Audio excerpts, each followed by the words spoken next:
আসসালামু আলাইকুম, সবাই কেমন আছেন? আজকে আমি নিয়ে আসলাম মজাদার একটি রেসিপি। এটার নাম হচ্ছে দুধ ভাজা রেসিপি। তো এটা বানাতে আমার যা যা লাগছে, আমার এখানে 500 গ্রাম গরুর দুধ, 1/4 কাপ চিনি ও 6 টেবিল চামচ কর্নফ্লাওয়ার লাগবে।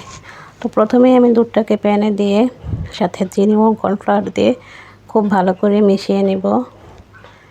জাল বন্ধ রেখেই, চুলার জাল বন্ধ রেখে তারপর আমি মেশানো হয়ে গেলে আমি চুলার জালটা অন করে দিব।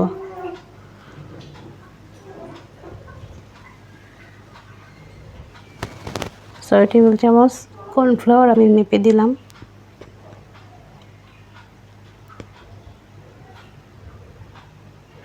খুব ভালো করে নেড়েচেড়ে মিশিয়ে নিতে হবে।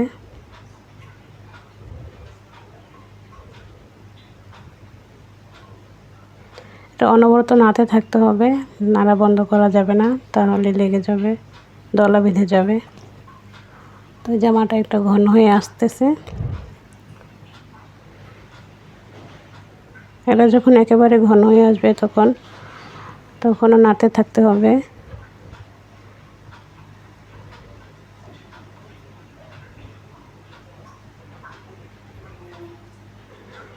ঘন হয়ে যাওয়ার পরে যখন দেখব কয়েকটা বলক চলে আসছে, তখন এটাকে আমি নামিয়ে নেব। সাথে সাথে নামাতে যাবেন না, কিছুক্ষণ পর। এবার আমি একটা কেক মোল্ডে আমি আগে থেকে বেকিং পেপার বিছিয়ে নিয়েছি। এখন আমি এটার মধ্যে গরম থাকা অবস্থায় সাথে সাথে ঢেলে দিব দুধের মিশ্রণটাকে।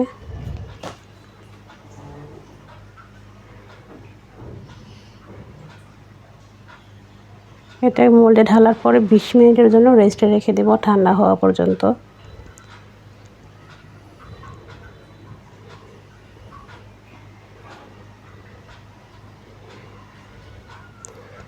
দেখুন জমে গেছে, একেবারেই শক্ত হয়ে দলা বেঁধে। এখন আমি এটাকে মোল্ড আউট করে নেব। বেকিং পেপারটা উঠিয়ে নিলাম। এখন আমি এটাকে ছোট ছোট স্কোয়ার শেপে কেটে নেব।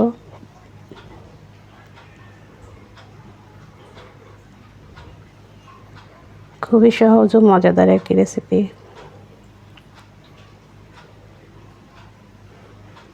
তো এখানে আমি কাটা হয়ে গেছে এগুলো। এখন আমি একটা বাটিতে কর্নফ্লাওয়ার ও একটি ডিম নিয়ে নিলাম। ডিমের সাথে আমি 1 চিমটি লবণ দিয়ে ফেটিয়ে নিলাম। এরপর আমি প্রথমেই দুধ মিশ্রণগুলোকে কর্নফ্লাওয়ারে ডুবিয়ে তারপরে আমি ডিমের মধ্যে ডুবিয়ে নিয়ে এখন আমি ফ্রাই প্যানে একটু তেল দিয়ে ভেজে নেব। এগুলো ভাজতে খুব বেশি তেল লাগবে না, অল্প তেলেই হবে।